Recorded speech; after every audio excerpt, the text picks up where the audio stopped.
मोठ्या गुंतवणुकीचे आमिष दाखवून एका व्यावसायिकाकडून 84,74,000 रुपये घेत त्यांची फसवणूक करण्यात आली आहे। ही घटना 14 फेब्रुवारी 2024 ते 23 जुलै 2024 या कालावधीत मावळ तालुक्यातील ब्लॉक लायन ट्रान्सलिंक्स कंपनी बधलवाडी येथे घडली। या प्रकरणात चेतन श्रीकांत चव्हाण यांनी गुरुवारी रोजी तळेगाव MIDC पोलीस ठाण्यात फिर्याद दिली आहे। त्यानुसार शैलेश पटेल आणि सुजित ठाकूर यांच्या विरोधात गुन्हा दाखल करण्यात आला आहे। पोलिसांनी दिलेल्या माहितीनुसार आरोपींनी फिर्यादींच्या कंपनीमध्ये 65 कोटी रुपयांची गुंतवणूक करण्याचा आमिष दाखवले।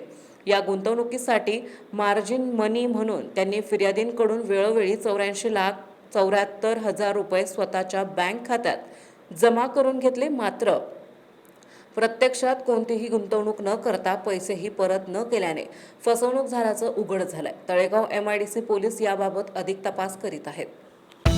महाराष्ट्रातील महत्त्वाच्या आणि ताज्या बातम्या पाहण्यासाठी आजच आमच्या लोकराज्य न्यूज 24 न्यूज चॅनलला YouTube वर सबस्क्राईब करा आणि बेल आयकॉन प्रेस करा।